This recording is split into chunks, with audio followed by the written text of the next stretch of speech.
His mate, his prisoner. Episode 10. Previous episodes are available in playlist, a link is given in the video description. Chapter 94a. Everything was very comfortable, I assure her. You don't need to change anything in here. I had a lot on my mind. That's all. I'm sorry for causing so much trouble. Lucy's eyes widen. What trouble? You've been a lovely guest. And we were the ones that asked for you to stay. The doctor will be here in a few hours to do the checkup. I'm sure everything is fine, but from my pregnancy experience, it's always good to do these things regularly. Just to make sure that the baby is okay. And since you're having 2 babies, the risks will be greater. We're just playing it safe. Thank you for everything, Lucy. Your family is always so caring. It warms my heart. I can't remember my family, but if I had a wish, I would wish that they were like yours. I confess. Lucy places her hands over her chest and smiles. Your words are so beautiful. You don't know who your family was in the past, but I can tell you that you have a family now. We are your present family, and we will help look after you like you're one of our own. There was a point in my life when I felt like I had nothing and no one. I was like you, feeling alone and like I didn't have any family to turn to for help. Then I met Austin's family, and they completely changed my life. It was hard at first, but eventually, I'd had a family I couldn't live without and who couldn't live without me. Her words made me incredibly happy. Being a part of this family would mean so much to me. I already felt a strong connection to almost everyone here. Now that I knew they considered me like family, it made everything so much better. I also had no idea that Lucy lived a lonely life at first. She didn't act like someone who had a rough start in life. She was always so warm and cheerful. Good morning. Someone shouts from the doorway, bringing my attention to them. I was happy to see it was Gabriella, though I should have been able to tell from her voice alone. She smiles brightly as she enters the room and sits on the opposite side of Lucy. She leans over and hugs me. How are you feeling today? Much better, I tell her. Especially since you're here now. She laughs and hugs me again. You two can catch up, I'm going to check on Maya. Austin is in the room with her now. I'm hoping that she is doing better today. Lucy informs us. Gabriella and I tried to act concerned even though we both knew she was faking her sickness yesterday. I still couldn't believe she'd stuck with her lies for so long.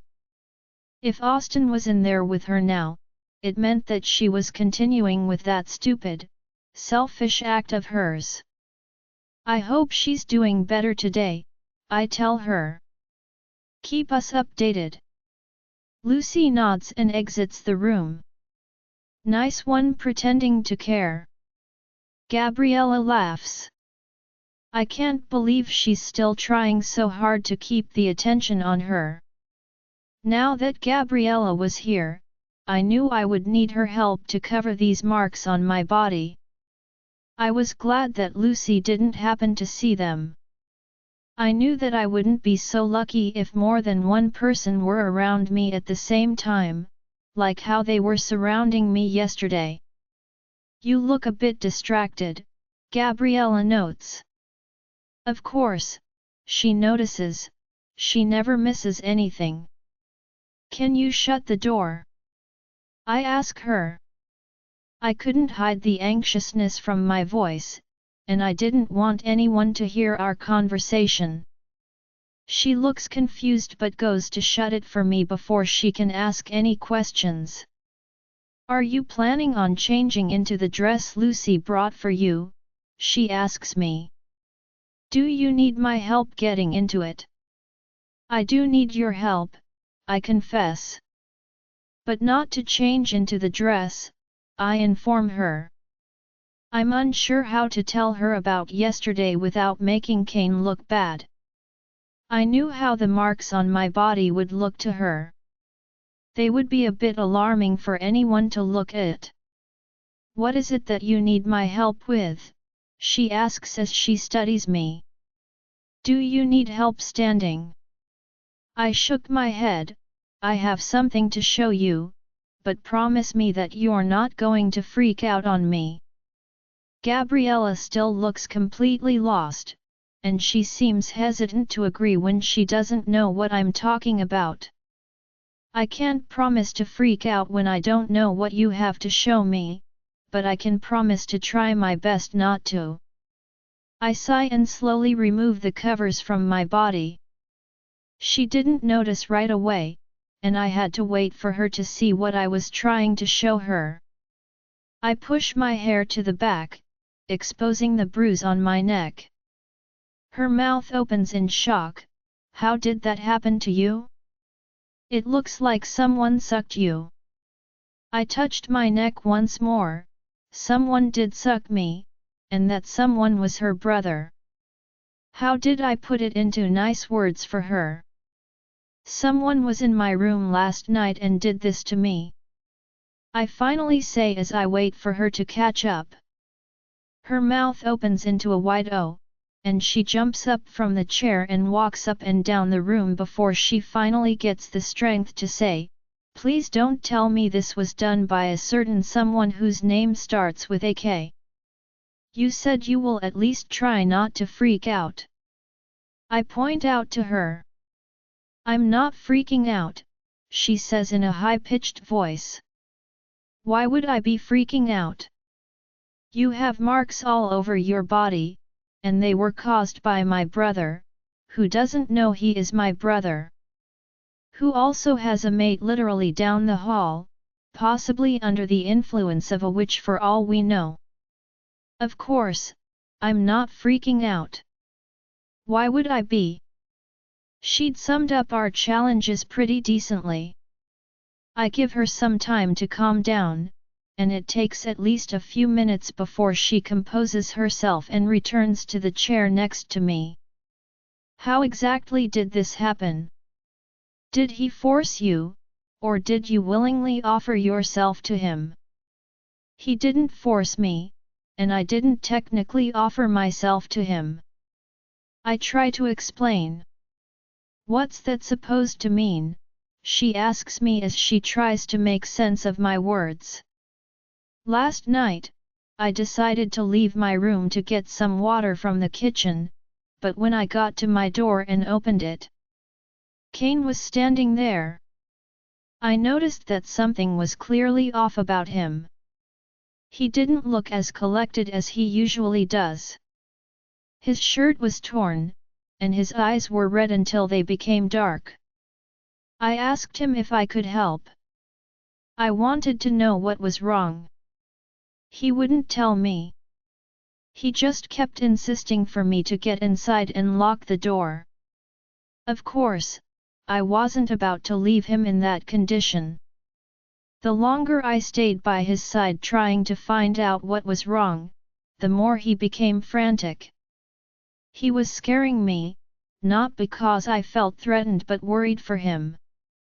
When I refused to go back inside, and offered to help him in whatever way I could, he seemed to snap. He grabbed me and carried me to the bed, and bit down on my neck. I think you know what happened next. It's the nicest way that I could explain to her what happened between us. I didn't think I needed to go into details about the event. It may be too much for her. I don't, Gabriella says. Because there isn't just one mark on your body. Did anything else happen? Are you sure he didn't do more than just drink your blood? I shook my head as my face turned red. No, we didn't. It never got to that point. Something seemed to give him his control back. He left before anything else could happen. He was in the middle of taking more blood from me when he pulled away from me with incredible speed. I never saw him again after that. Gabriella sighs, I don't know what's going on with him. But it seems like he's been depriving himself of blood if he snapped out of control like that. It wouldn't have happened if he had been drinking it regularly. I'm assuming that his reason for starving himself was probably because of Maya. What I don't understand is why Cain came for your blood. He could have easily asked Maya, and her blood is the one that would be the most irresistible for him. Cain is beginning to worry me. I think we need to look into your connection with him as well.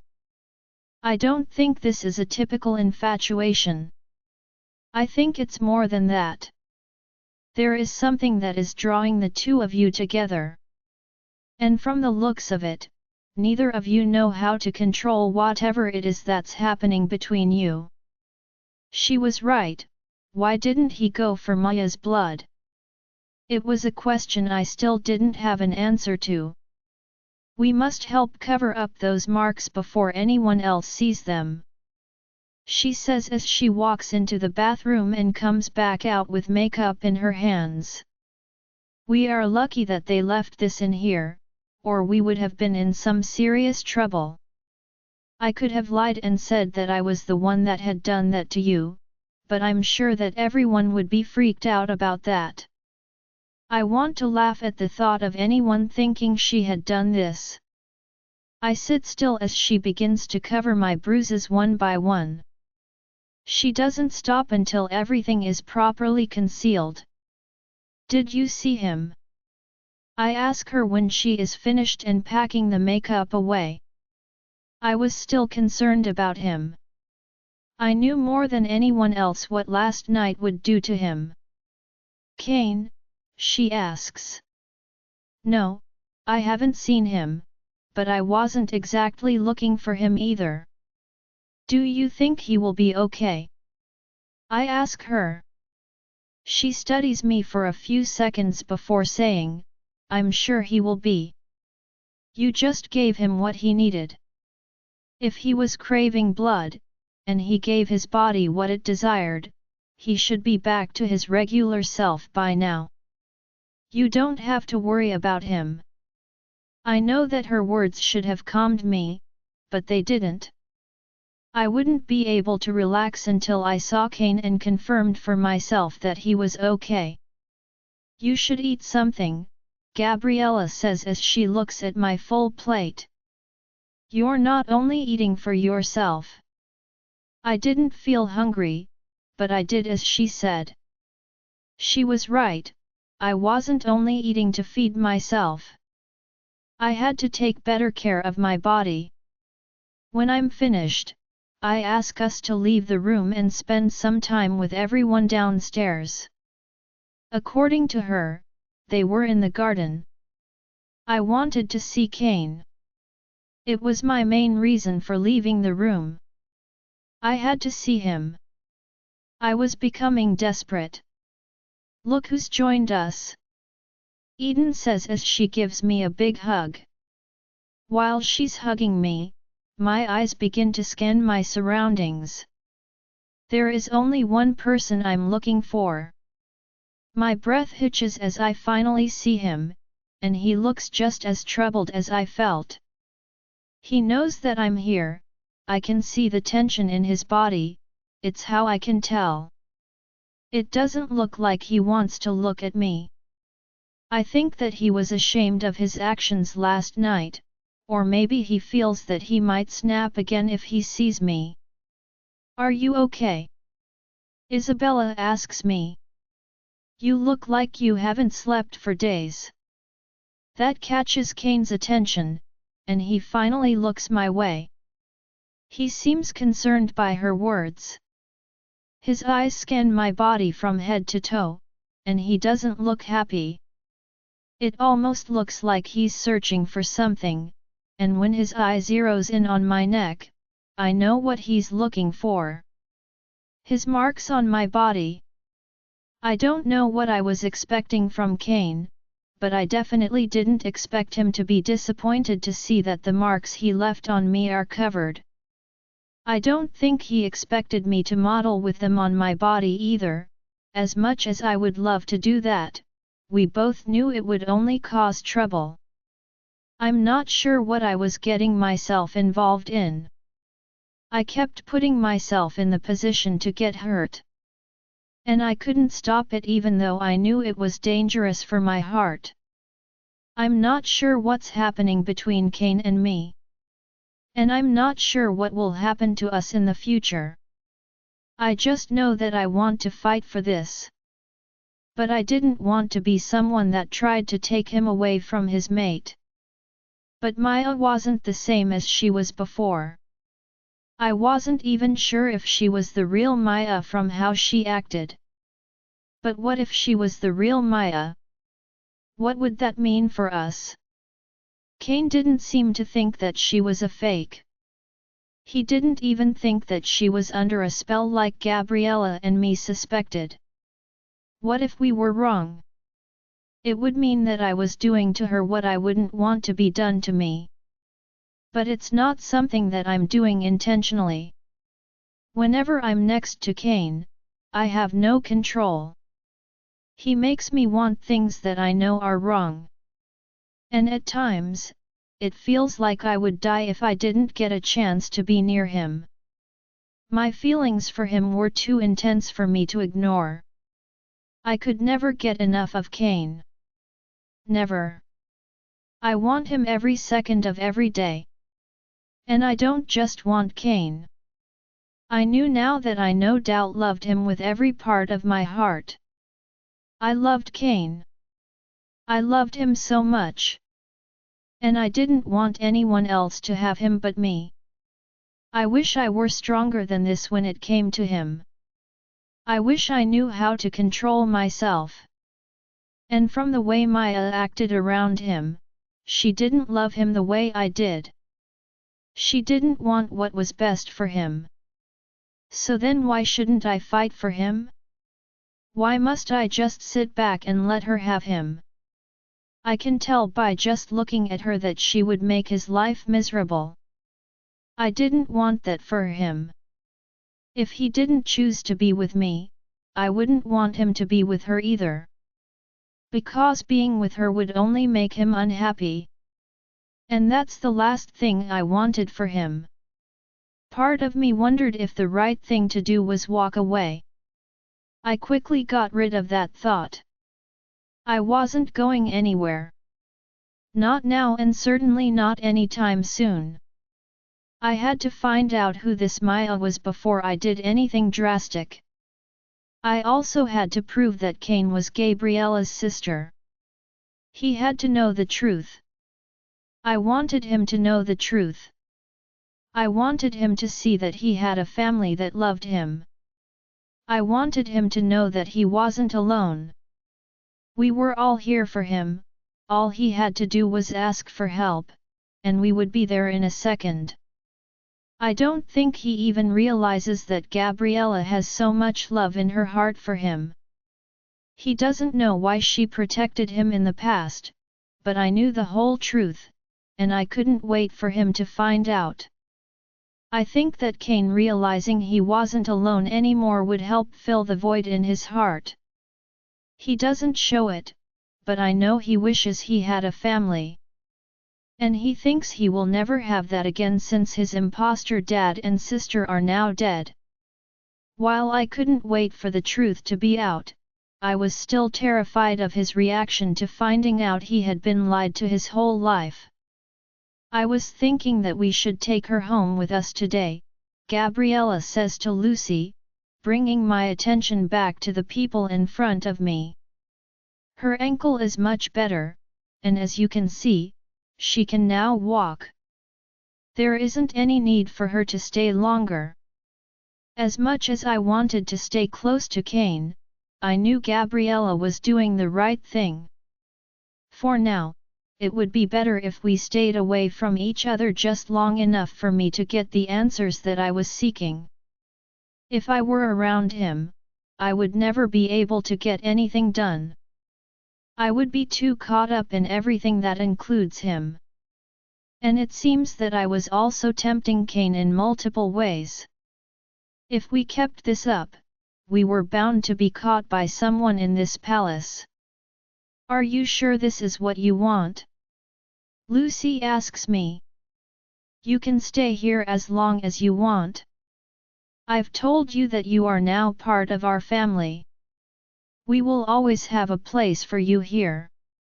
I can't help but smile at her. I'm happy to be a part of your family. But I really would like to go home and rest with Gabriella. She nods. I understand. The doctor is still coming to see you today. So you can all stay here until he reaches. We can have a little fun in the meantime. Some fun? Gabriella asks. What did you have in mind? The way that Lucy says the word fun has gripped all of our attention. We're all waiting for her to elaborate on her words. It's something that Isabella suggested, she tells her. It's supposed to be a straightforward game for the guys to win. So it's a challenge more for the guys. Gabriella asks her. I think I like the idea of that. Arthur could do with a good challenge.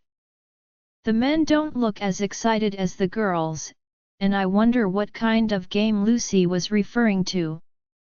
Isabella was telling me that she saw people do this already. You blindfold the male, and then he has to find his mate just by their scent.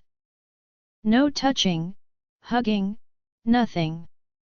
Of course, when he thinks he's found her, he can hug her and take off the blindfold. She teaches us how the game goes. I can easily find you in a room full of people with my eyes closed, Austin says in a dry tone. I don't need this game to prove that. Lucy grins. Let's see if we can put your words to the test then. Unless you're scared that you're going to lose. I agree with Austin on this one, Hunter says. We can all easily find our mates with our eyes closed. Their scent will be the strongest out of everyone else's. This game doesn't prove as a challenge to us. Isabella sighs. Can we just play the game? I think it will be fun. We have nothing else to do. Arthur pulls Gabriella by his side and takes a big whiff of her scent. She hits his hand and pushes him away. That's cheating. He laughs. Do you think I truly needed to do that to win? After all the things we did last, Gabriella's cheeks turn red. Shut up, Arthur. James chuckles as he tries to do the same with Eden, but she pushes him away in time. Girls, get the blindfolds ready. And let's have some fun. Let's see which of our mates needs to spend the night out of their rooms. Lucy teases. I'm guessing I don't have to participate since I don't have a mate. I point out as I make an attempt to leave them to the game. Oh no, you don't, Isabella says as she brings me right back. Even though you don't have a mate, you can help us confuse the guys. I guess it means that I'm staying for this even though I know I'm not going to serve a purpose. Maya is unusually quiet during the entire conversation. I couldn't read her mind, but it didn't look like she wanted to play the game. She doesn't try to back out as I did, however. Instead, she joins Isabella as they try to find the blindfolds. A few minutes later, they return with them in their hands. Each woman calls their mates and places the blindfolds over their eyes, getting ready to start the game. Can any of you see anything? Lucy asks. And answer honestly, we don't want any cheaters. And as you've pointed out already, there is no point in trying to cheat since it's a straightforward game. Arthur grins, nothing here. But I can already smell my woman. We told you this game would be a breeze for us. Hunter nods, this game only makes me want her more. Isabella laughs, okay, since all of you can't see, I guess it's safe to start the game now. Lucy nods, remember, girls.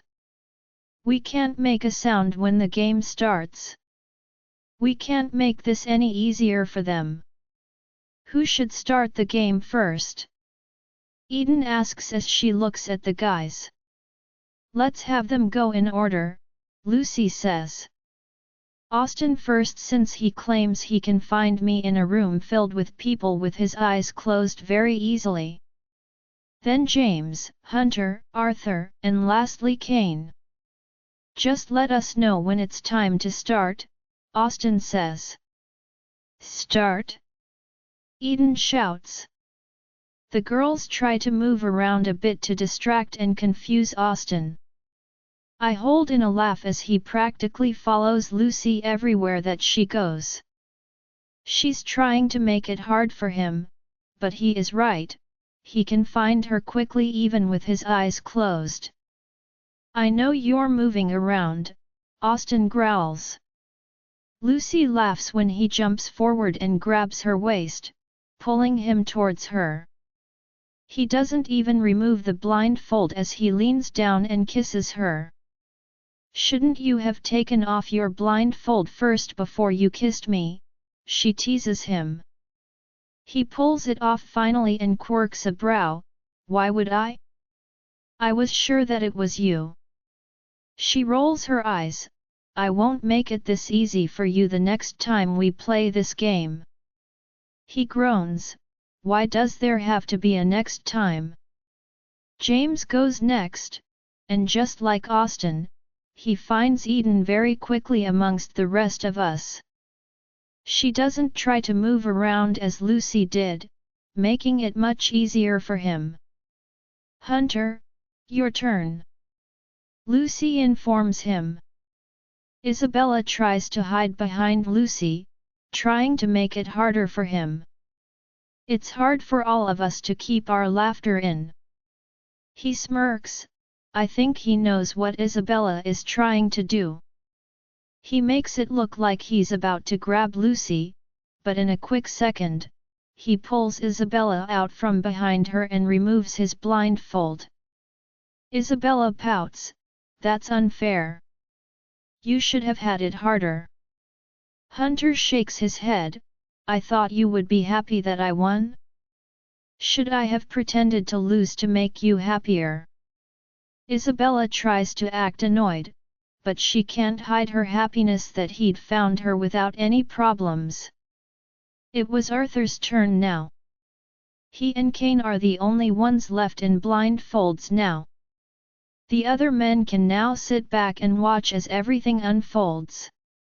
They seemed relieved that their time was over. That was understandable since they didn't want to play, to begin with. The only reason they chose to do it was to make their mates happy.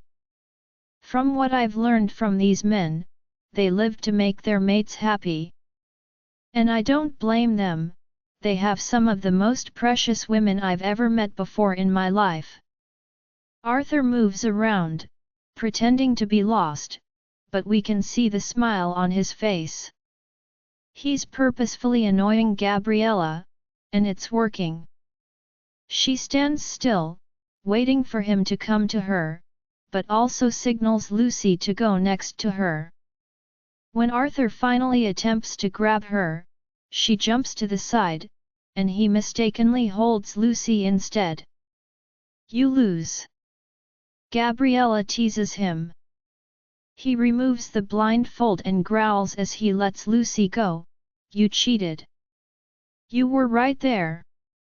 She laughs, I'll like to see you try and prove it, Arthur. You're the only one who missed his mate. she teases. She's laughing, but Arthur clearly looks annoyed. Cain! Lucy shouts. You're the last one. Girls, let's assemble, we can't make it easy for him since he's the last one here. Let's make it difficult so he can join Arthur on the loser's side. I want to laugh at Arthur's expression when she practically calls him a loser.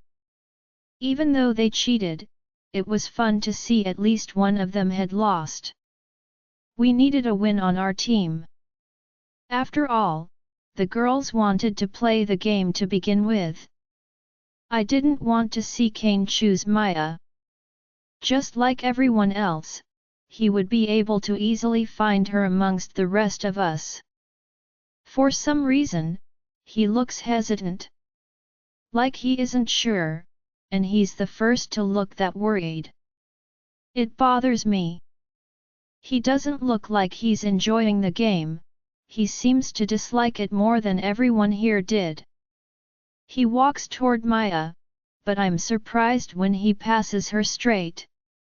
I think all of us are stunned. The girls, the men, and every one of us is in complete shock when he keeps walking. At one point, I thought he was going for Gabriella since she was standing right next to me, but he also passed her straight. I'm shocked to my core when his hands reach out and grip my waist in a tight hold. I gasp when he pulls me towards him and removes his blindfold. There is an awkward silence when he opens his eyes and sees me standing in front of him instead of Maya. I don't think either one of us knows what to say at this point. I love being this close to him, but not like this, not with everyone looking at us. And not when Cain has to feel uncomfortable because, unlike everyone else, he couldn't sense his mate. I don't know how much this would affect him. Everyone knows that a male can feel his mate easily, it shouldn't have been hard for him. Cain slowly lets go of me, and he looks like he doesn't believe what he'd just done. I don't think anyone here believes that he just grabbed me instead of Maya, his actual mate. And he didn't hesitate, he passed her without a second thought. It's okay. Lucy tries to lighten the mood. The dress I lent her belongs to Maya. I think that's why Cain got confused. Gabriella fake laughs, trying to lighten the mood. Lucy, did you intentionally try to make Cain lose by giving her something that had Maya's scent on it? That's good. Isabella adds, it gives our team an extra point. Cain goes to stand beside Maya, and things look extra awkward between them. So, is this considered a tie? Lucy asks the men with a smile. A tie? Austin asks. It's 3 against 2. That is not a tie in my book. Let's not forget that they cheated me as well, Arthur grumbles. Stop being such a sore loser. Gabriella exclaims though she's grinning from ear to ear, knowing exactly that they did cheat to get that point. I'm still in shock from Cain choosing me when he had his blindfold on. I need a moment to catch myself. I can't stay here while everyone is still having fun. What made him think that I was Maya? His mate? I needed some time to recover, and so I excused myself, lying that I wasn't feeling the best. They looked concerned and even offered to go with me, but I told them I would be fine. Thankfully, they didn't try to persuade me anymore and let me go. As soon as I got to the room, I didn't even get to the bed when I heard footsteps coming closer. I'm surprised when someone shuts the door behind me. I spun around to find Cain locking it. What was he doing? Why would he lock the door with just the two of us inside? Did he not realize that he couldn't do this? Not after last night, not after what just happened in the garden. And definitely not after the way my heart beat with excitement of having the two of us alone in a room together. What are you doing? I ask him after finding my breath. It's the last thing that I'm expecting him to do after everything that happened last night. I thought Kane would be trying to put as much distance between us as possible. He doesn't answer me. He takes long strides toward me, and I can barely breathe when he grabs my neck and pulls me close to him. I gasp when he buries his nose against the base of my throat and inhales my scent. I can't stop thinking about you. I think I'm going insane. Why do you smell more like Maya than Maya does? Who are you really? Why can't my heart stop beating for you? My lips part in surprise. How does he expect me to answer those questions? How should I know why I smell like his mate? And how does he expect me to breathe when he says things like that to me? How does he expect me not to fall for him when he tells me that his heart can't stop beating for me? How? Is this about what happened in the garden? I ask him. My hands are trembling, and my heart pounding in my chest makes it hard to hear myself. Lucy already explained that she lent me Maya's dress. It would explain why you got mixed up with both of us. I can't think of a better explanation than this. It's nothing for you to be this worked up over. Again, I'm trying to make it better for him. I want to make things easier, not harder. I want Kane to be okay. I want him to stop hating himself, and I am trying my hardest to make that happen. He doesn't look convinced by my words. Instead, he seems a bit more frustrated by it. I'm not surprised. Kane never listened. If he was already convinced that he was at fault for what happened, he was sticking with it. Nothing I can do or say would ever be able to change his mind. He exhales. It's not just the dress. Her scent should have been stronger than a dress. I've breathed her in before. I know what she smells like. I've dreamt of it, tasted it. Maya's scent is locked in my memories. No one can ever take it from me. Lucy said that for my benefit, but everyone knows that I'm weak. I can't even find my mate in a simple game. I was the only one. I was the only man who couldn't pick his mate out of a few women. It was not supposed to be a challenge, but it was for me, and I failed miserably. It doesn't just stop with the game. You always confuse me. Everything about you reminds me of Maya, the Maya I knew and fell in love with.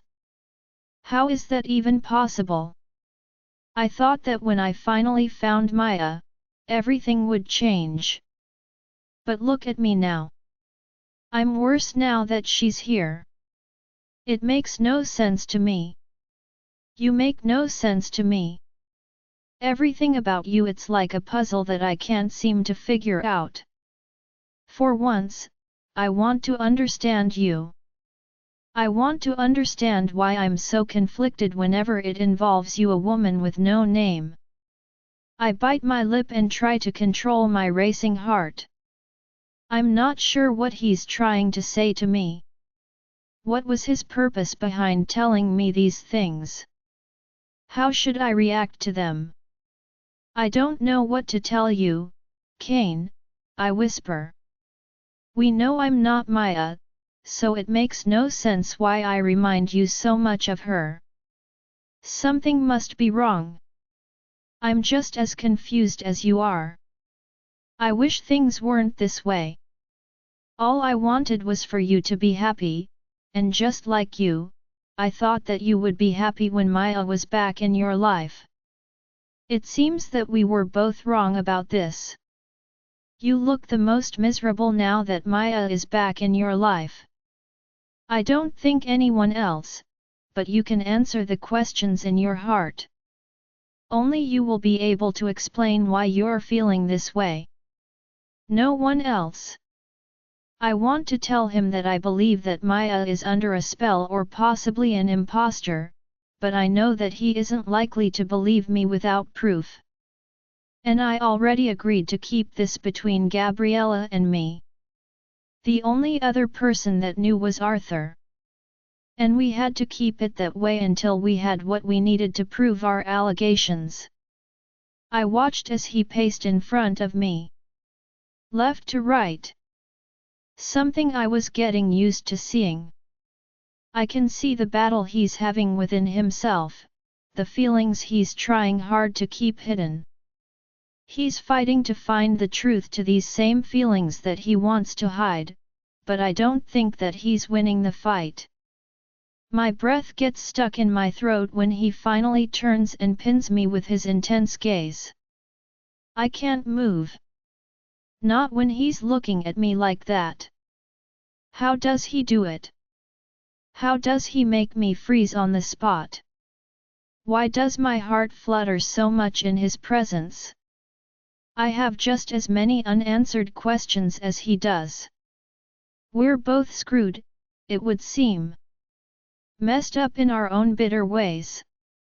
We're both far from perfect.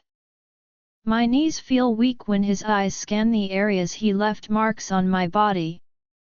This isn't the first time today that he's done this. It's like he's memorized them all.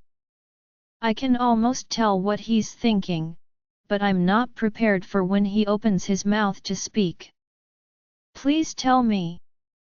Why am I so angry that you covered the marks I left on your body? He demands in a pained whisper. Why do I want to see them? Why is it that I want to show them to everyone around us? I shouldn't be proud of them, but I am. I'm proud that I put them there, and I want to see them. It's killing me that I can't right now. My body felt weak at his confession. I don't think Kane has ever been this honest with me, and I don't believe my heart can take it anymore. I had fallen hard for him without him saying things like this to me. How much more would I fall when he said words like this that made my heart feel like butter? I don't move as he takes slow steps in my direction. I slightly tilt my chin when he stops a few inches away. Why did you cover it up? He asks as his hand lightly traces the makeup over the mark. I was looking forward to seeing them. I wanted to. I place my hand over his still on my neck, because we both know I couldn't just leave them there. Why are you here, Kane? What do you want to say to me? You know that you shouldn't be here. Not when everyone knows where to find me. I don't want to get you in any trouble. I want to keep you safe, even if that means keeping you safe from yourself. It was true. As much as I loved having him here by my side, I knew that it was dangerous, especially for him.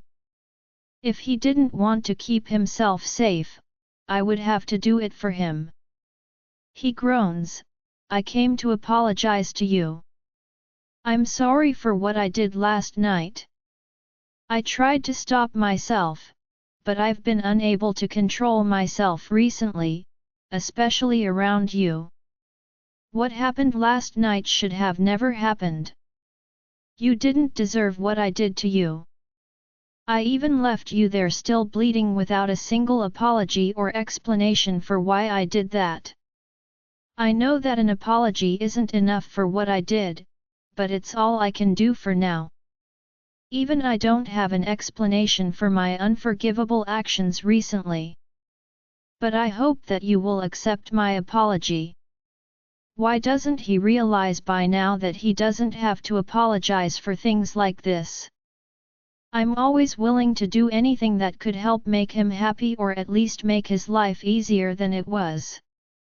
Besides, the events of last night weren't exactly painful for me. It brought me so much pleasure that it was hard to control my own emotions. But I'm used to not being able to control my emotions around him. That wasn't new. He made my feelings turn upside down. Even now, he's doing the same to me without trying. Don't apologize. I'm always happy to give you whatever you want. I will always do anything that makes you happy. I've told you that countless times already. I explain once more. And last night was not painful for me, Kane. It was anything but that. I want to tell him how good it felt. I want to say to him that I wanted more than he gave. I want to tell him that I almost left my bed to come to find him so he could finish what he started. I wanted him to know that I was restless and craving him for the rest of my pathetic night in that room. He looked stunned by my response even though I'd left out half of the things I wanted to say. The thing that seemed to shock him the most, however, was when I explained to him that it was anything but painful for me. What could he possibly be thinking? I suddenly wished that I could read his mind. He rubs a hand through his hair, he hissed. He's clearly not happy. I don't know what I said to upset him, but he's definitely displeased. Stop doing that, he growls. Every time you offer yourself like that to me, it sends me closer to insanity. Because each time I want to take you up on that offer and when I know I can't, when I prevent my body from getting what it wants, all breaks loose inside of me, all control snaps. Do you even understand the kind of effect you have on me? Once again, he's managed to shock me with his honesty. Apparently, the honest side of Kane is more deadly than his usual restricted side. His words continue to pierce right through me. I attempt to walk toward him, but I'm hurt when he turns away. This can't happen. I'm not sure if he's speaking to himself or me, but I don't want to end this conversation like this. I want to help him because I know that he is in pain. I walk toward him, but he pulls away once more from me when I try to touch him. I watch him pull at his hair in frustration. I hate seeing him like this. I hate knowing that I'm the one that's doing this to him. Because of me, he's conflicted and doesn't know what to do. I wish I knew how to make this easier for both of us. But the truth remained that there were many things that neither of us understood. It felt like there were things that we didn't know. Things that were causing this reaction between us. It may haunt us for the rest of our lives if we can't figure out how to deal with it before time runs out on both of us. Before our feelings take control and swallow us whole. If that happened, I was sure things would be heated around us. He slams his fist against the wall in anger. Kane's no doubt angry with no one but himself. What's wrong with me? Why can't I stay away from you? Before I can say anything, he's already out of the room, slamming the door behind him. I try to find my breath.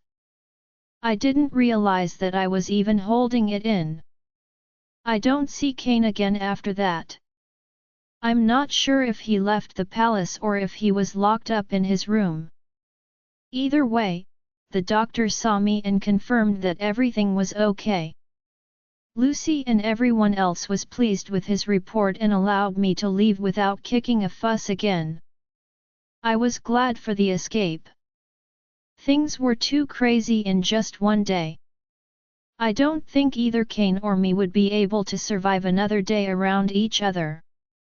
It was better for the both of us that I was leaving. I sigh as I watch the palace become tiny the further we drove away from it. I was on my way back home with Gabriella and Arthur. I don't think I'm the only relieved one amongst us.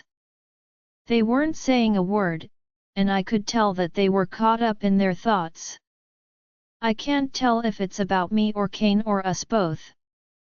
Gabriella was the first to break the silence. I can't believe Kane skipped Maya and went straight to you. I was surprised it had taken her this long to bring up this conversation. I knew she was probably just as bothered about it as I was. Kane was right.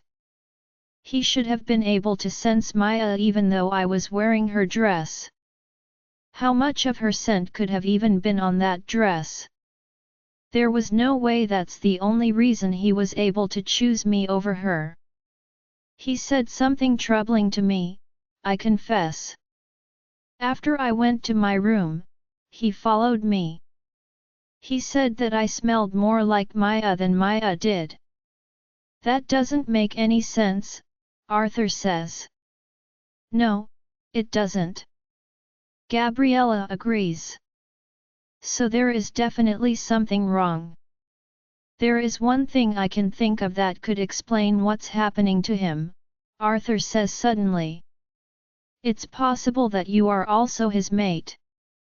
There was an awkward pause as I tried to make sense of his words. A possibility that I was also Kane's mate? I wasn't sure that something like that could be possible. What? Gabriella demands. How is that logical? He bonded with Maya in the past. They marked each other. I've never heard of anything like that before.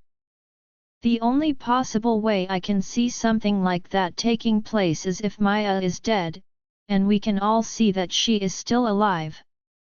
She isn't acting like herself, but she's alive nevertheless. Arthur looks at us through the rear-view mirror. We don't know for sure if she's alive. What are you trying to say? I ask him. He shrugs his shoulders. From what I've seen so far, Kane has more of a connection with you than he has with the Maya back at the palace. There is no way that she is his mate, at least that's the way I see it. And if she isn't his mate, how can she be the real Maya? I have a theory that she may be an imposter, and the real Maya could be dead. If that is the case, it will make sense that he's gotten a second mate. Which will be you. Gabriella sighs, while that theory does make sense. It's hard to believe that she isn't the real Maya. It's easier to believe that she's under a spell and behaving weirdly because of it. However, your theory does seem to explain everything that's happening so far. It will make sense as to why Kane is so attracted to her. His full attention seems to be focused on her. It will also explain why he went for her blood and not Maya's. Went for her blood? Arthur asks, confused. What are you talking about? Did I miss something? Gabriella bites her lip. Did we forget to tell you? Kane barged into her room last night and had a bit too much fun, as in he couldn't seem to get enough of her blood. I was confused as to why he didn't go for Maya's blood since that would make the most sense. She would have willingly given her blood to him, and it would have solved the problem. Instead, he went into her room and took way more than he should have, judging by all the marks I saw on her body earlier. Marks? Arthur asks. Yes, Arthur, marks, like the one I give you every time I feed on you. She explains. I didn't see any marks on her. He points out. That's because I helped cover it with makeup. She explains. As I was saying before, he took too much from her. But that only means he lost control, and I think we both know that shows that he couldn't get enough of her. And that kind of reaction only happens between mates. Was it possible that I was indeed his second chance mate? Was there a chance that the real Maya was dead and the woman in the palace was pretending to be her? How do you feel around Kane? Arthur asks me. Do you ever feel like you don't want anyone else to have him? I blush at his question. I think I do feel that way. At times I wish that Maya didn't exist, even though I know it's wrong of me to wish for something like that after everything she's gone through. Gabriella nods. It does sound like she's his mate, doesn't it? Arthur nods. I'm afraid that it does. If that's the case, none of this will be easy. We have a rough ride ahead for us. The attraction between them is only going to grow the more time they spend away from each other. They're going to crave each other the more they try to ignore their feelings. It did sound exactly like what was happening to Kane and me. We kept trying to ignore or at least control our feelings, but the opposite of that always happens in return. We both snap and do things that could land us in serious trouble. Let's say that it's possible that Maya could be dead, and the woman in the palace is not her but an imposter, I say. Then who could she be? I would go with a safe guess and say she could be the same witch we were all looking for. She would have had plenty belongings of Maya that would easily allow her to be able to shapeshift into her. I've seen witches do that already as long as they were powerful enough and had what they needed to get the spell done. Arthur answers me. And if that is true, Austin and his family are in danger. She could be plotting something against them, and since she's now living there, she has easy access to each of them. Shouldn't we warn them? I ask. Without any proof, he asks me. I don't think you realize how stubborn Austin is. He will never believe that Maya is an imposter without some solid proof. If we try to tell him this and we have nothing to prove it, it will push him further away, giving us less of an opportunity to catch her before she can hurt anyone. Arthur was right. I didn't realize my suggestion was wrong until he pointed out the obvious. Austin would never accept that Maya could be dead and that the woman living with them could be the witch they were searching for. I'm about to mention something else when I realize something I should have earlier. Where are we going? I ask Gabriella. We aren't heading toward the house. I knew that something was up. What I didn't understand was why no one had told me anything as yet. I think it's time we finally get the answers we needed about Kane being my brother. She tells me. We're going to Alpha Eric's old home. As you said, I'm hoping we find what we need there to prove that Kane is my long-lost brother. Are you frightened of what his reaction will be like if you can prove that he is your brother to him? I ask her. She sighs. I know that Kane is a bit stubborn, and he isn't likely about to be happy that he'd been lied to by the people closest to him. It would mean he was also wrong for defending them when Austin's family killed his supposed father and sister. But I do believe that he would realize soon enough that having me as a sister was a blessing in disguise. He will have no choice but to love me. You're pretty hard not to love. No one would know that better than I do. Arthur says to her from the front. Gabriella blushes. Of course, you fell in love with me at first sight. She turns towards me and adds, you should know that he was planning on marrying someone else when we first met. And he tried to push me away the entire time. So I know how it feels for you with Kane. I keep trying to pull you away, I'm trying to protect your heart. I'm unsure if I'm helping you or making it harder for you.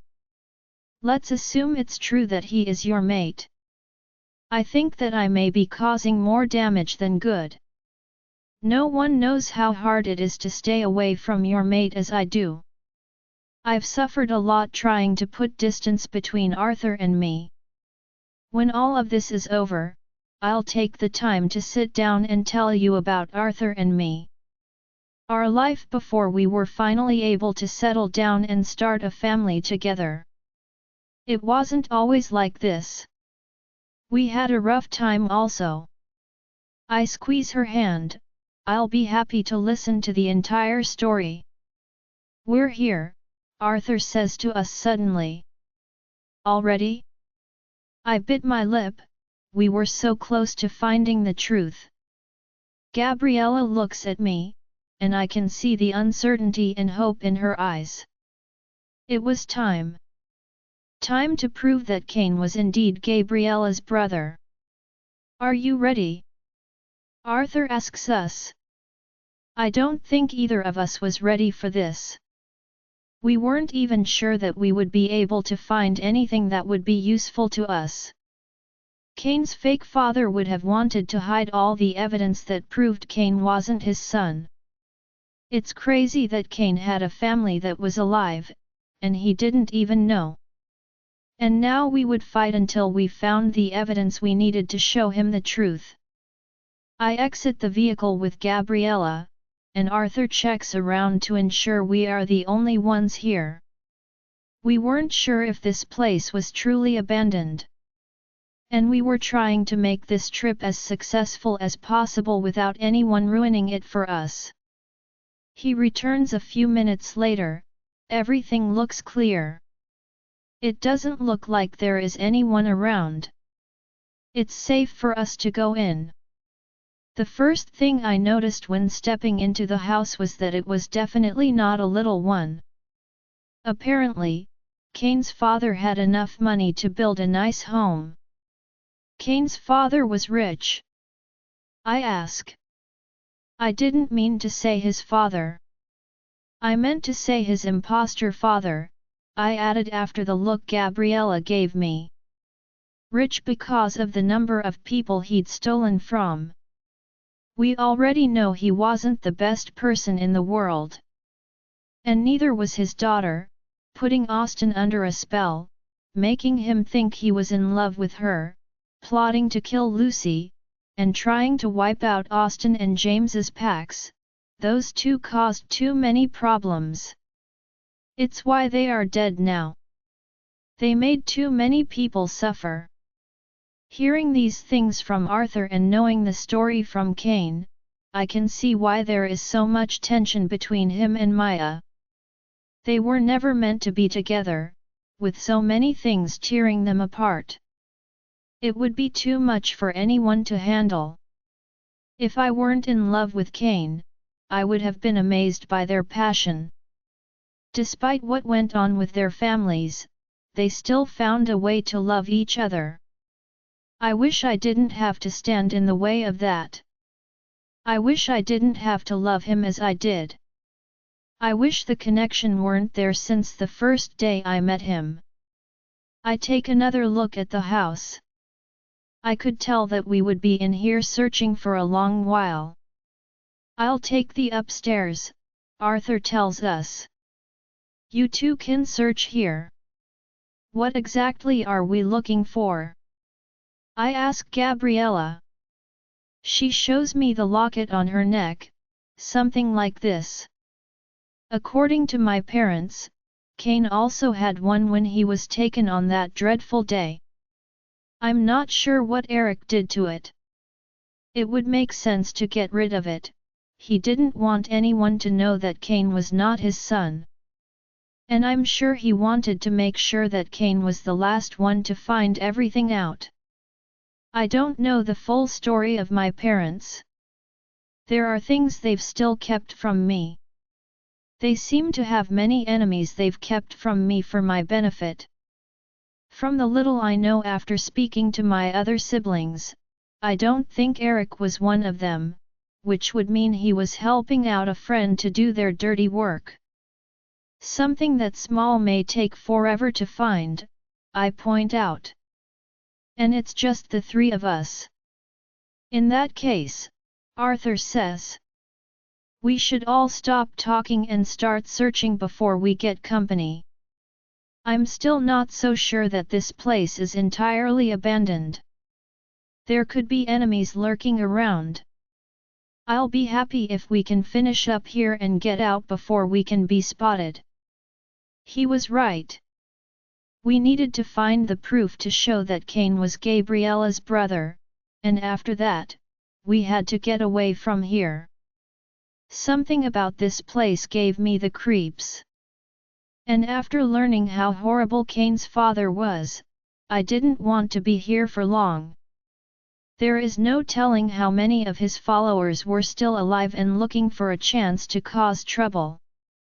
Arthur makes his way upstairs like he said he would, leaving Gabriella and me here. We started looking through drawers on any desk that we could spot. There weren't that many to search through.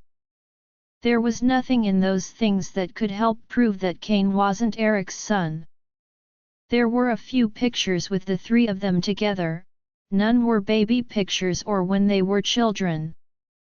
They were all when they were already grown up. It wasn't hard to see that the girl in the photo was Eric's daughter. And she looked nothing like Kane. They could argue that Kane looked like his mother, who, surprisingly, there isn't a single picture of. However, how would they explain the resemblance between Kane and Gabriella? And I'm sure Gabriella looks like her parents, which would mean that Kane did also. If we couldn't find proof today, we would have to use their resemblance to get others to believe us. I'm not sure if it will work, but it's worth trying.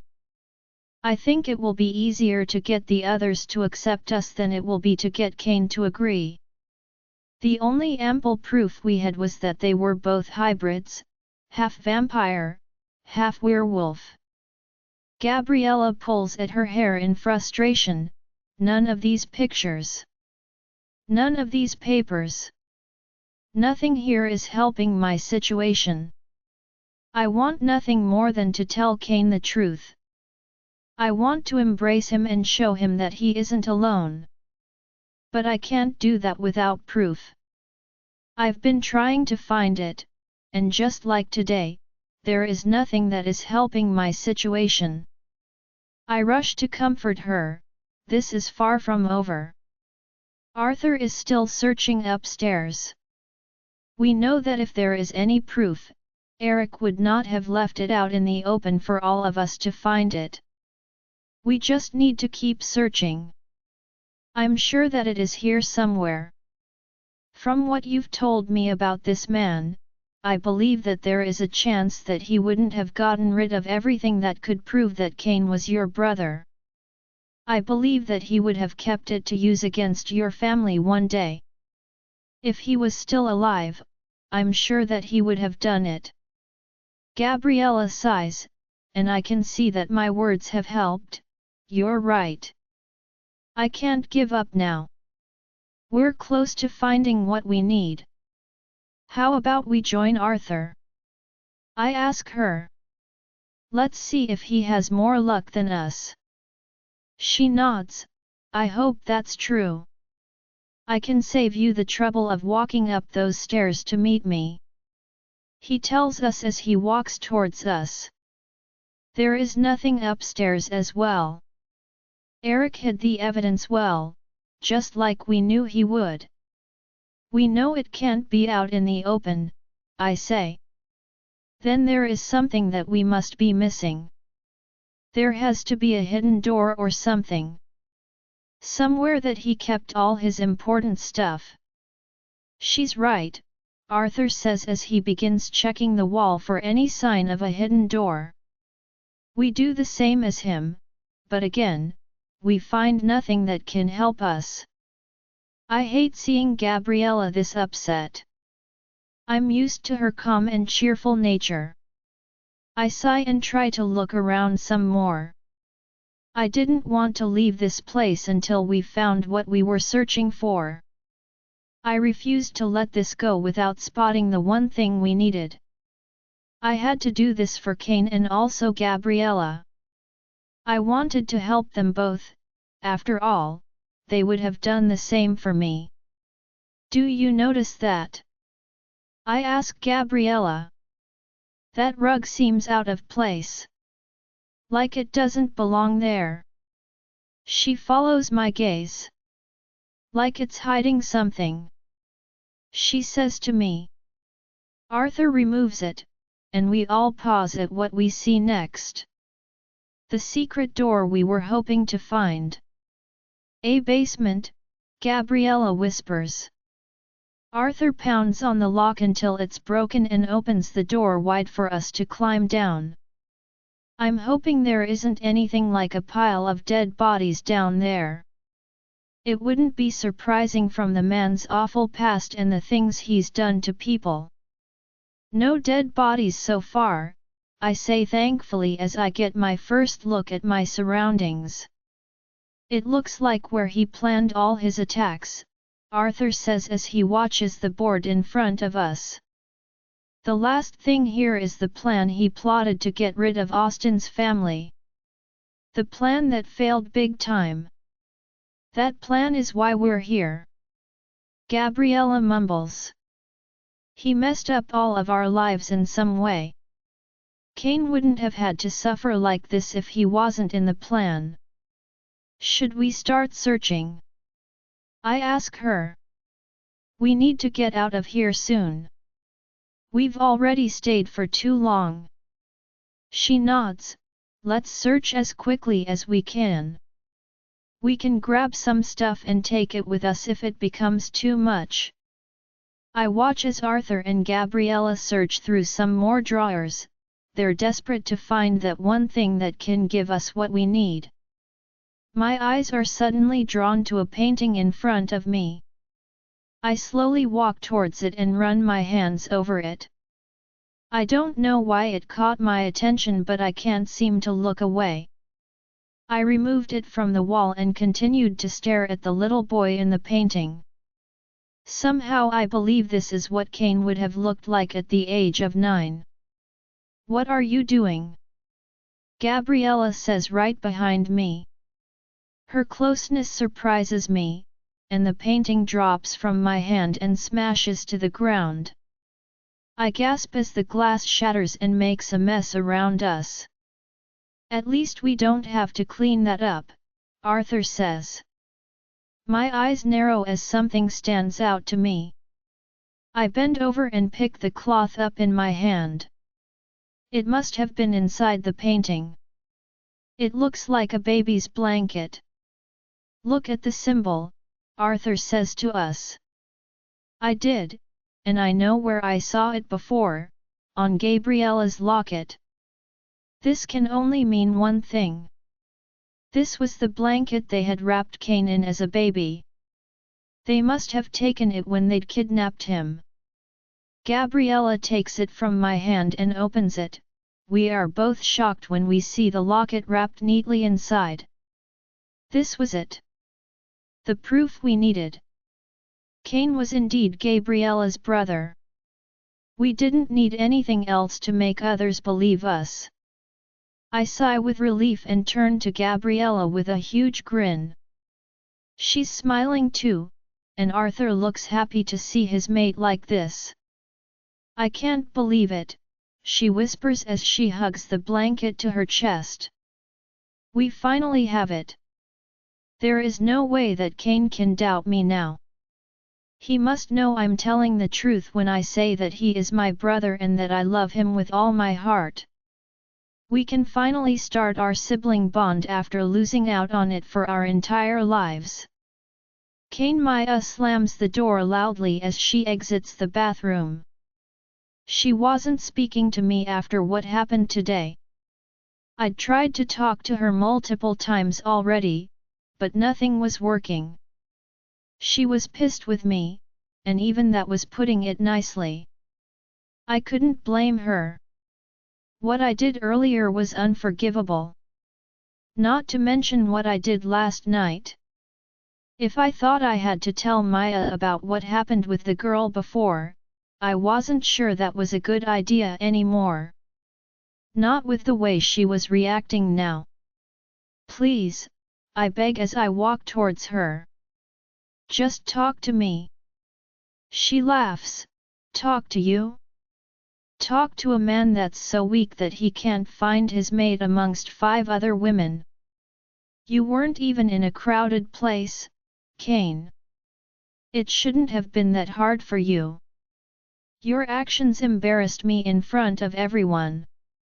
It made me feel like we had the weakest connections out of all the couples present for the game.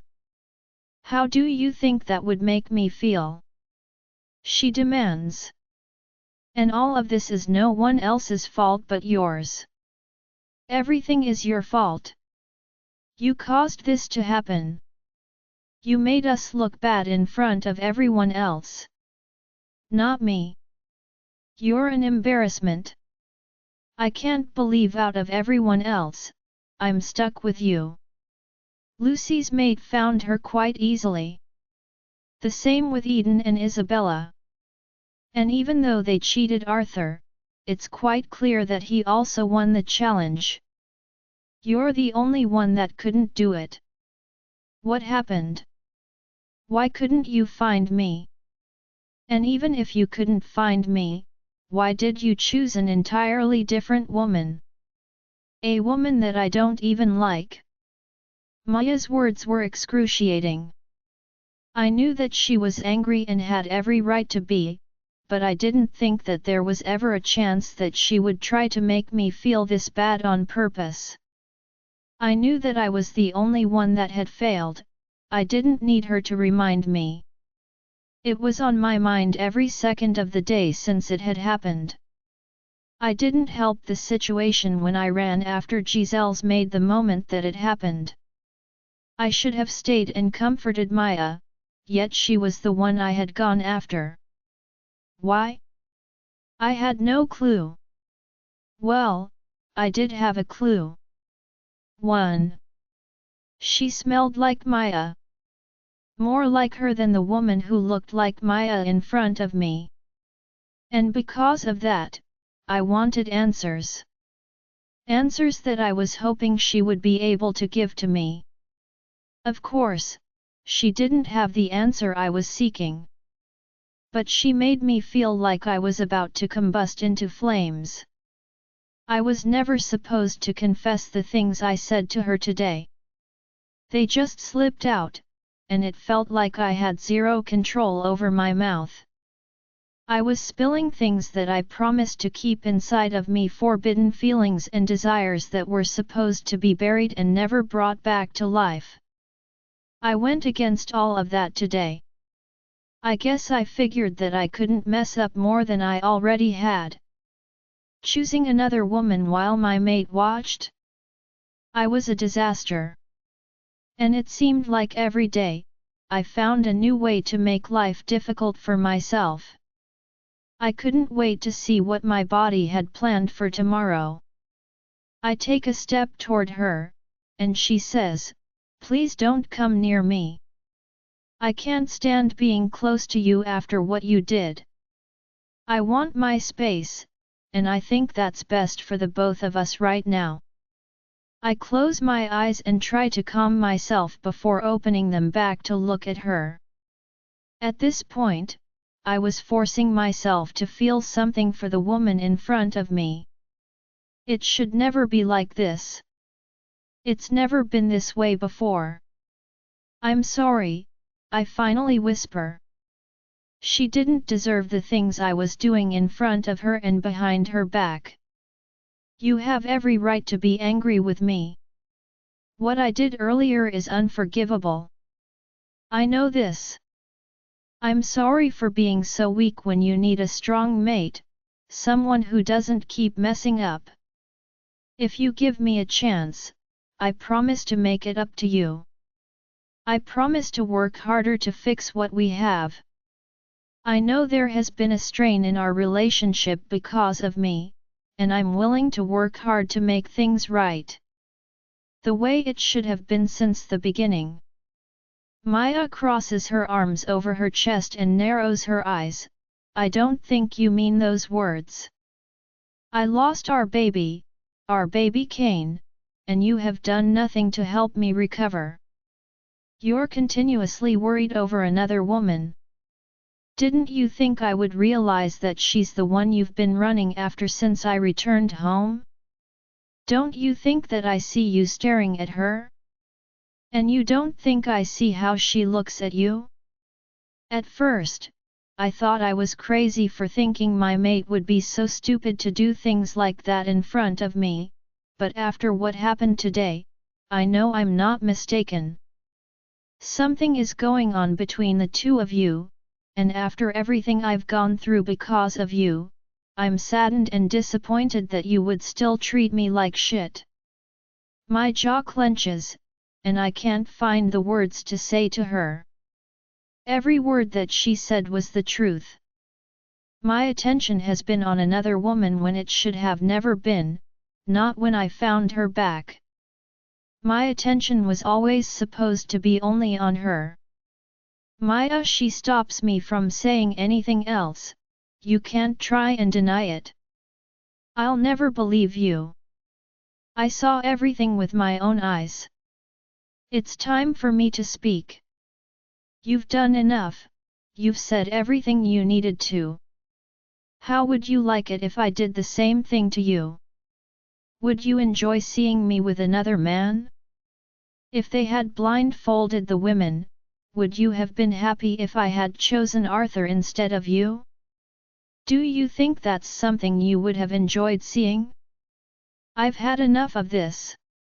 I don't want a mate that treats me like you do. If you don't start acting right, I'm leaving, and you'll never see my face again.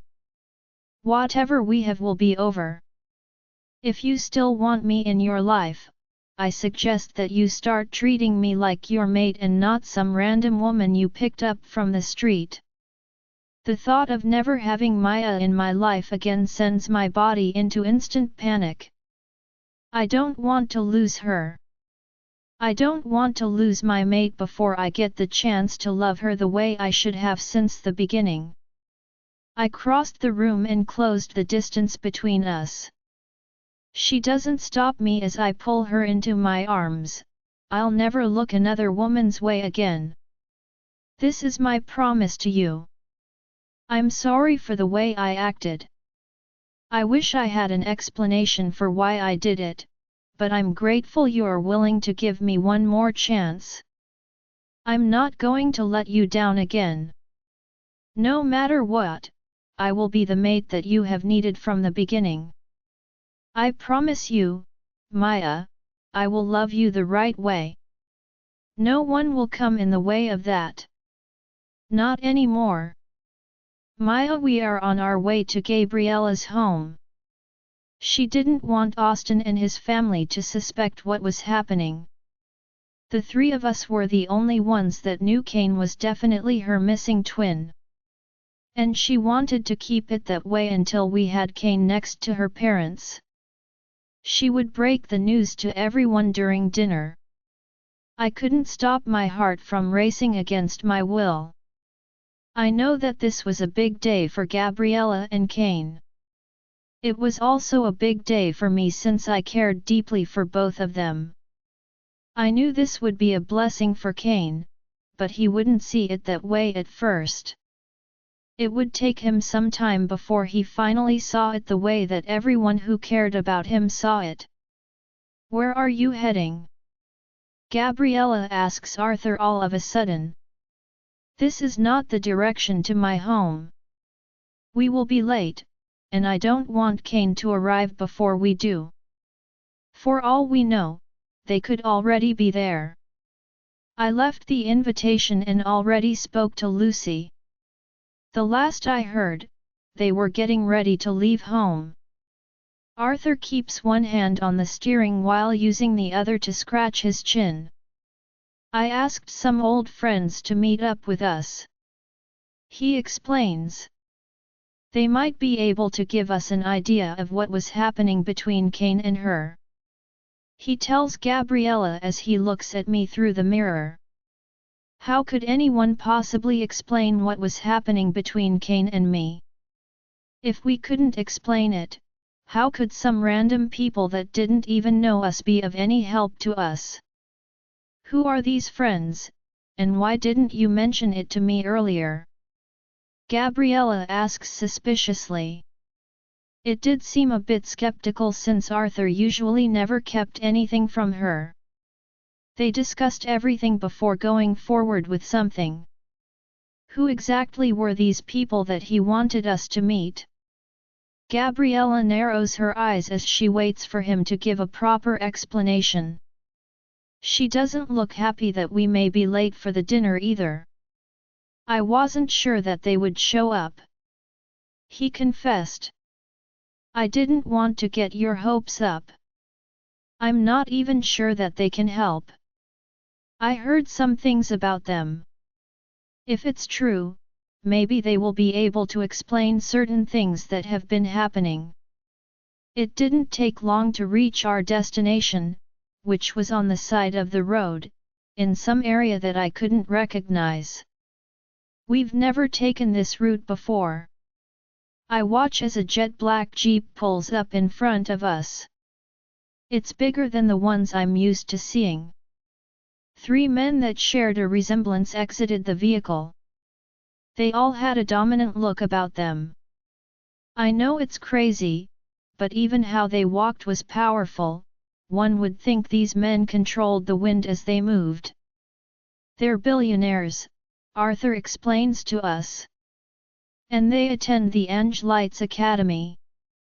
It's not the first time that I've heard about that school. Giselle had mentioned it when we were heading for the game that day, the day that she found Kane and me close to each other. I shiver at the memory of being locked in the cold cell. It was one of my worst memories ever. And I wish that I could forget it. The only thing that made it okay was the memory I had of Kane saving me. That was the day I earned the friendship of 3 beautiful girls. I never got to say goodbye to them because of Giselle and her psycho behavior. I never got to find out if they had succeeded in their plan to get back at Carter Prince for everything he'd done. I don't remember seeing these 3 men at the game. I would remember faces like these. It was those kinds that were hard to forget. What's up? The one dressed in navy blue asks as he shakes hands with Arthur. This is Atticus Fawn. Arthur introduces him to us. And his brothers Damon and Dante. He continues as he points to the other 2. Nice to meet you, ladies, Damon says as he shakes our hands. It's a pleasure. Atticus nods his head slightly. What did you call us here for? Dante asks. I think I have an idea, but I want a proper explanation. At first, we thought it was your father hoping to do another business deal. There are a few things at home we wanted him to install. Damon notes. But that's not why we're here. The last I heard, you and your father are no longer allies. Arthur sighs. I've heard something that I wasn't sure was true. But if it is, I hope you can help shed some light on a similar situation. A similar situation? He was referring to mine. But what could these men be going through that would be similar to my predicament? The 3 men gave each other a silent look that made me think they understood themselves without speaking. What did you hear? Atticus asks. His eyes are severe and a bit cold. I don't think he's trying to be tough, this is his regular expression. I've heard the 3 of you have the same mate, Arthur explains.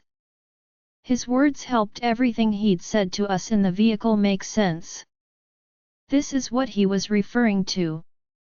He wants to confirm that it's possible to have more than one mate. Atticus wipes a finger over his bottom lip and quirks a brow. It's true. But how can that information help you? The mention of them having the same mate has definitely hit a nerve. The tension in the air was hot enough to start a fire. The men now seemed to be uneasy. What did it even mean for three brothers to have the same mate? How would that work? I found it hard to see Cain with anyone else but me. How did they handle it knowing it was their brother? I felt sorry for them even though I barely knew them. It couldn't possibly be easy having to love the same woman. Are these two women your mates? Damon asks, searching for an answer. His question immediately makes me uncomfortable. My eyes widen. Of course not. I snap. Only Gabriella is his mate. No one else. And it will stay that way for the rest of our lives, Gabriella adds. There is no mistaking the threat in her voice. I bite my lips to keep from laughing at the look she gave Arthur. It's almost like she wants to ask him why he didn't give a proper introduction so that these men wouldn't have made such a stupid comment. He gives her a nervous smile before returning his attention to the men in front of us. I'm sure he was about to get a lecture tonight about this. I would be happy to be near them when this happens. Arthur knew how to get out of trouble when it came to Gabriella. I'm sure he was already thinking of ways to make it up to her. It's concerning her. Arthur nods in my direction. I'm sure you've heard of Cain, Alpha Eric's son. I believe that she could be his mate, but the problem is that he's already bonded with another woman. I wanted to know if this could happen. Once more, Gabriella looks annoyed when Arthur refers to Cain as Eric's son. I don't think it was intentional. I believe Arthur knows it will take longer if he has to explain to these men that Eric was not Cain's father. Atticus looks at me, and his forest green eyes are a vision to see, while we all have the same mate. None of us have marked her. We're not sure what will happen if one out of the three of us marks her. It's why we haven't done it. I'm not sure if this means that after marking your mate, it's possible to find another. All I can confirm is that you can have more than one mate. It's possible. It's not easy, sharing never is. But it's possible. I can see the pain in each of their eyes as he tries to answer Arthur's question. They must all really love this girl. Atticus, Dante says his name in an alarmed whisper. He's staring at something on his phone, and I can tell that whatever it is, it's something worth stopping this conversation for. I think you should look at this. He hands the phone to Atticus, and since I'm standing close, I can see what they're looking at. It seems to be an article. The headline is written in bold letters, Atticus fawned to wed Autumn Rivera. Since the man in front of me was Atticus Fawn and a billionaire, I'm guessing this article was about him. What is this article about? Atticus demands from Dante. Mother and father did not mention anything to me about marrying a woman. And Autumn Rivera? Have they lost their minds? Who was Autumn Rivera? From the way he said her name, it would seem like he already knew this woman. It's possible that he wasn't very fond of her either by the tone of his voice. But this reaction could simply be shock after finding out about his marriage from an article. I can't imagine something like that happening to me. It doesn't help that he was already in love with another woman. Does his family not know he already had a love interest? Why would they still plan a wedding without telling him about it? Didn't Mother tell you that there would be an important business deal with the Riveras tonight? She asked that you come home early for the announcement. I'm guessing this is what she was referring to. Damon explains as he takes another look at the article. He looks like he's reading the entire thing trying to figure out what was happening. This can't be true. Atticus snaps as his hand tightens on the phone. I need to get home now and stop this. I won't marry another woman other than my mate. Mother should know this. How could she do this without informing me first? Let's just stay calm, Damon says. Maybe this article is false. They're always posting false information about our lives. Let's all take a deep breath and get home to hear what our parents say about this. I'm sorry we have to cut this meeting short, Damon says. Atticus is already back in the jeep. I think he's too shocked to talk to us right now. Arthur says goodbye to his friends and watches them leave. We didn't get time to ask any other questions, but at least now we knew it was indeed possible that I could also be Kane's mate. What was that all about? Gabriella asks as soon as we're back in the vehicle. What was so shocking about his marriage? Arthur turns back onto the road and says, Autumn is not his mate. As you've heard, the three of them have the same mate. Unfortunately, Autumn Rivera is a billionaire, just like they are. They both have rich families. I assume their families are using their marriage as a way to expand their business. To join forces and become closer than before. It gets worse since Autumn is his mate's best friend. It's not about to end pretty if they get married. Why do so many parents try to control their child's life? Gabriella demands. If he's in love with another woman, why ruin their lives by forcing them to marry each other? While I do agree, Arthur says. Sometimes, it works in our favor. I would not have been here with you if my father didn't kidnap you. I would have married someone else. I'm not saying it will be the same outcome for Atticus, but I'm glad I ended up having you in the end. I wouldn't want to be with anyone else but you. Gabriella blushes, and I love to see her this happy. Arthur was a good man. He knew how to make her happy. And maybe this was his way of making up after what had happened earlier. Hopefully, the article was a lie, I say. Maybe it's a mistake. I don't see why his parents established his marriage without informing him first. We have our own troubles, Gabriella says as we pull up to her home. I'm nervous about telling Kane. But I know that it has to be done. I can't continue to keep this from him. He deserves to know. So do my parents. At first, I wanted to tell them, but I refrained from doing it. I knew that they would want to run to his side. I couldn't let that happen. It needed to be done at the right time. It looks like they're already here, I say as we spot their vehicles in the parking lot. Let's get inside and hope my parents haven't already noticed how much he looks like them and like me. I know they will feel an instant connection when they see him. Gabriella says. Just like I did. I didn't need anyone to tell me that he was my brother. I knew it from the first day I met him. I wish it were the same for him.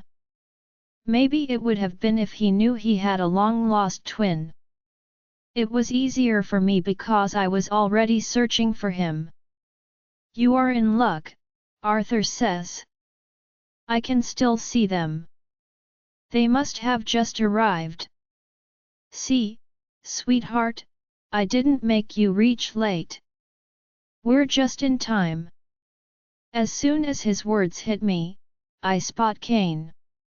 My feet feel shaky as we walk toward him, and Maya, Austin and Lucy, as well as everyone else, are near. I can't stop staring at Kane. I love this man with all my heart. I would do anything for him. Now that I knew he might be my mate, I loved him even more. It all made sense, why I always felt like I knew him, why he made my heart beat the way it did whenever I was around him. He's dressed in a suit, and as always, it takes my breath away. I know that he senses my presence, but he doesn't look at me. I'm accustomed to seeing him looking my way, staring with longing, but he isn't doing that today. It feels like he's trying to avoid me. And I'm scared. Actually scared that he was finally ready to let me go. I knew it had to happen eventually, but if he did it abruptly, my weak heart wouldn't be able to handle it. It doesn't help that I know we are about to break his heart. Like Gabriella, I'm scared to tell him that his father was not Alpha Eric. That he was stolen from his real family as a baby. Thank you all for showing up, Gabriella thanks them. I'm sorry for being late. Let's get inside and start the dinner. I'm sure my family is waiting impatiently for us. This is their way to thank you for always being by my side and Arthur's. We are grateful for all of you. Lucy hugs Gabriella. While this dinner was mainly about Kane, I knew she meant those words. She did appreciate each of them. Gabriella's parents are waiting for us in the dining room. They greet us there. I wait patiently for the moment that they spot Kane. And when they do, I see the moment as recognition hits his mother's eyes. She walks up to him and gently places her hand on his cheek. Everyone gets quiet as they watch the exchange. It can't be, she whispers. This isn't happening again. Gabriella? Did you find him? Did you find our son? Did you find your brother? I can see the confused look on everyone's faces as they wait for Gabriella to answer. No one knew what we did.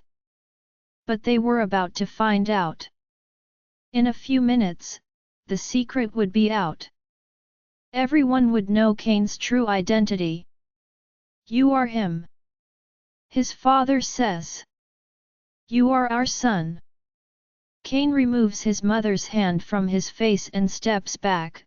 What are you talking about? He asks his parents. My father was Alpha Eric. I'm not your son. Gabriella has tears as she walks toward him. You wanted to know why I was always so protective of you. Why I was so nice to you when everyone else wanted to harm you. It's because you are my brother. Eric was never your real father, Kane. It's the truth. My parents are yours. I knew it from the moment I saw you. I felt the connection instantly. We share a close resemblance. My twin brother was kidnapped along with me, and that twin is none other than you. They separated us when we were children, when we wouldn't know what was happening around us. Before we even knew our names. They took us from our parents, from our siblings. You are my brother. You can't run from this truth. I see the moment every word that Gabriella just spoke hit Kane head on. I watch and wait for him to say something. Anything. I knew that he wasn't about to take this quietly. There would be plenty of questions, and there would also be a lot of denials. I could see that he didn't want to believe a word that she'd just said, just as we had suspected would happen. Kane would fight this until he had nowhere to run and hide. We already had the proof. when it was revealed, he would have no choice but to believe what was being said. I think both Gabriella and me held our breaths when it looked like he was finally going to respond to her words. "You're lying!" Cain roars. His voice rocks the quiet room. I flinch at his tone. He wasn't just shocked anymore, he was also angry. "You're not my sister. Ariana was my only sister, and she's dead." He thinks Gabriella is trying to take him for a fool. I don't think he realizes yet that she has no reason to hurt him. They weren't enemies, and she's proven that she will go to protect him, even when it means saving him from people she cares about. I notice that Lucy immediately draws backward towards Austin at the mention of Ariana. Even Austin looks pissed that Cain just brought her up. It was safe to say that they still didn't like her even though she was dead. After everything I've heard, they had good reason to act this way. I would do the same. Cain's fake sister was an awful person and deserved everything that happened to her. It was time that Cain realized this as well. He had to see that they were using him, he had to see that their deaths were the best thing to happen to him. If they were still alive, they would have done something to make his life miserable. The fact that Eric had Cain's belongings as a child was enough proof that he planned on using them one day, just as Gabriella and Arthur had suspected. He would have used Cain's love for him to get Gabriella and her family under his command. "You're a hybrid," Gabriella says, trying to remain calm. "So am I. As far as I know, Ariana wasn't one. How could she be your sister? You need to think about it, don't just listen to the lies Eric told you all these years, dig deep into your heart and see for yourself what it tells you. I know mine tells me that you are my brother and that I must protect you." Cain's jaw clenched as his hands tightened into fists at his sides. He was trying his best to stay calm, but he was failing miserably. How long again before he completely snaps in front of us? "We didn't have the same mother," he hissed. Gabriella pushes her hair back in frustration. Her forehead creases, and I know she's also becoming impatient with him. If they keep this up, they may clash physically and emotionally. "Eric lied to you, Cain," Gabriella tells him as she throws her hands up in the air to show her frustration. "He lied to you. He was never your father. You may not believe me now, but when you see what I have with me, you'll understand that I'm speaking nothing but the truth. I have nothing to gain from claiming you are my brother. No money. No fame. All I can gain from this is my brother back, the same brother I've been searching for since I learned about him." Cain takes a step towards her, and I notice the way Arthur tenses. The way he's standing tells me that he's ready to pounce on Cain if he tries anything crazy. "Tell me, what can you possibly have to show me today that will change my mind? It's true that you have nothing to gain from claiming that I'm your brother, but this isn't something that I can trust so easily. Anyone can claim that they are my sister. I need solid proof. Something that isn't made up." Gabriella looks happy that he brought it up. I knew she was more than happy to show him what we had all found. She was waiting for the right opportunity to show it to everyone present here. I'm surprised that no one else has said anything up to now. I think this news has brought shock to everyone. They didn't know how to respond, and maybe they were just as skeptical as Cain was. But all of their doubts would disappear when they saw what Arthur was holding in his hand. No one had paid any attention to it yet. They didn't seem to find it weird that he was holding onto a blanket. Maybe they thought it belonged to Emma. Gabriella nods suddenly. I will tell you what you wish to know. We paid a visit to Eric's abandoned home. We searched and searched. I felt like giving up at one point and was lucky to have these two with me, she says as she points at Arthur and me. Kane again doesn't look my way, just like earlier. His actions are worrying me more than ever now. I was sure he was avoiding me. After being so open and honest with me, why would he completely shut me out right after? I don't have a chance to ponder that thought as I continue to listen to Gabriella. Because of them, I was able to find the evidence even when I thought Eric had possibly gotten rid of everything. We needed to prove that you are my brother, and I knew that you wouldn't believe me unless I had evidence to support my claims. Remember I asked you if you ever had a locket like mine? Your answer was no, but that was because he kept it from you. I was disappointed with your response but soon realized that Eric wouldn't have kept it out in the open for anyone to see it and figure out who you were. He wasn't that stupid, he was crazy but definitely not stupid. He kept the truth, and he hid the evidence so that you wouldn't be able to find out who you were, not until he was ready to use it against you. He never got the chance to do it because he died. And I'm sorry that his death scarred you, but I'm happy that he's gone. He deserves it for what he put our family through. He deserves it for what he did to Austin and his family. He deserves it for what he did to you. I'm sure that he didn't treat you as his son, I'm sure that he made you suffer and sad at times. Suppose you've ever wondered why now you know. He never loved you because you were never his son.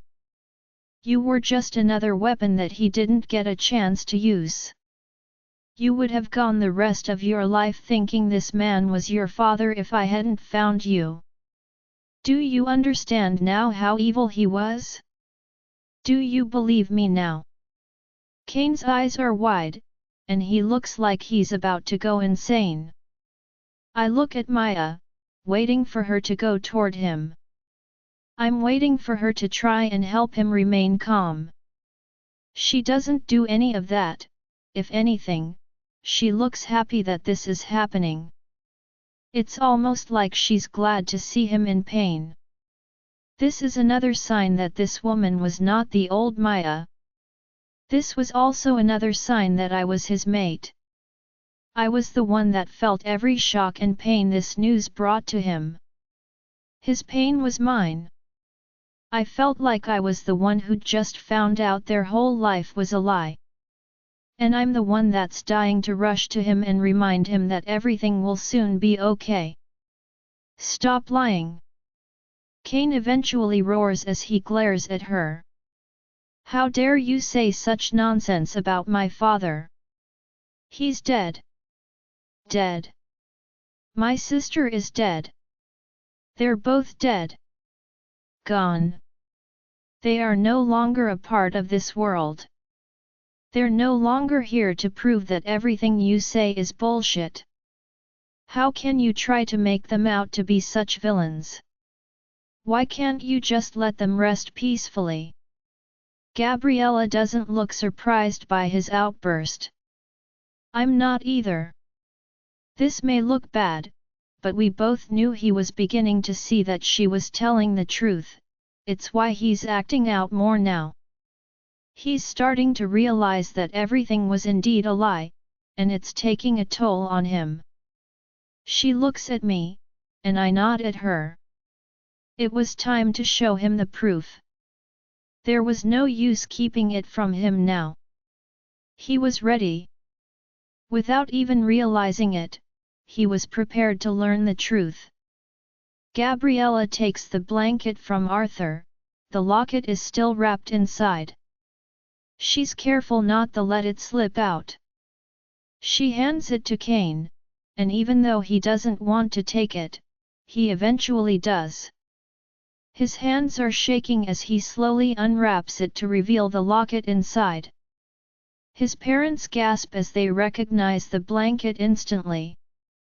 "Oh," his mother whispers as she stares at it lovingly. "I remember it like it were yesterday, I wrapped you in it. I remember. It was made just for you, my baby boy." Kane swallows as his eyes scan the symbol in the blanket. He drops it onto the floor as he holds the locket in the air.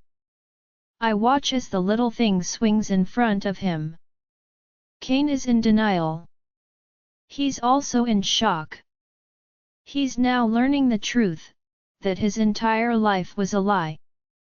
Everything he did for the people he thought was his family, all they did was betray him in the end. He gave them his heart, and they crushed it. And it may be even more challenging for him now that he knows they aren't here to fix the mess they caused. They aren't here for him to shout and curse at them. They're not here for him to get his closure for everything they've put him through. They died and got the easy way out, while he had to remain with all the nasty scars they left behind. I want to hug him. I want to kiss the pain away. I wish it were never like this. I wish he were never taken away from his birth parents. I wish he didn't have to hurt so much. I wish things were different. And I wish there was a way for me to make this possible. His eyes travel to the locket on Gabriella's neck. He stares at it for a couple of seconds before looking at the one in his hand. It looks tiny next to him, like he could crush it with the snap of a finger. He can see that the two of them are identical. I know that he knows she's telling the truth. I can see it in the broken way that he's standing. He knows. But he doesn't want to accept it. Not yet. He doesn't want to believe that the man he loved all his life was actually the villain in his story. He protected and fought for the honor of people that never loved him. I bite my lips as I try to fight the tears that threaten to fall. This could all be a setup. Kane snaps suddenly. How do I know you got this from his abandoned home? How do I know that you are telling the truth? Am I supposed to take your words for it? I'm not that stupid. Gabriella's lips are trembling as she walks closer to him until she's standing close enough to hug him. Look at me, Kane. What do I have to benefit from lying about something this big? The evidence is right here in front of you. If you don't want to believe the locket or the blanket or even the words coming out of my mouth, take a second and dig deep within. Look inside. You can't tell me that you don't feel the connection. That you can't see that I'm your sister. Since the first time I saw you, I instantly knew that you were my brother. I didn't need this blanket or locket to tell me. If you don't accept this, I don't care, it will hurt, but you need to know the truth. I couldn't keep you in the dark. I needed you to know the truth about Eric and his daughter. I needed you to know because you deserved to know. You had to know how awful they truly were. They never deserved you. You must have known this. They never really loved you. You may try to believe otherwise, but I know deep down you can tell that everything I'm saying to you today is the truth. Kane is quiet, and his silence is deafening. The entire room is quiet, not just him. It's a lot for everyone to take in. I know it took us a while to get used to all of this. I can't imagine how it was for everyone else around us. Again, you don't have to accept me as your sister. I want you to know that I will always protect you. I will always protect you because you are my brother. You are my twin, and I love you. Without knowing you for most of my life, I still love you with a fierceness that's hard to describe," Gabriella says as the tears continue to fall down her cheeks. "My heart breaks for the two of them. I want them both to be happy. How beautiful would it be if Cain finally accepted the truth? He would have this family that was waiting to accept him with open arms. A family that would actually love him and wants what's best for him. He wouldn't need to fight for their love or attention. They would happily give it to him without a second thought. All he had to do was let himself love them. He loved the wrong people in the past. This was his chance for a better life. He just had to allow himself to be happy. For once, I wish that he did what was right for him, no one else." Join our Facebook and WhatsApp group for more updates, link is given in description. Rest audiobook will be continued in next episode.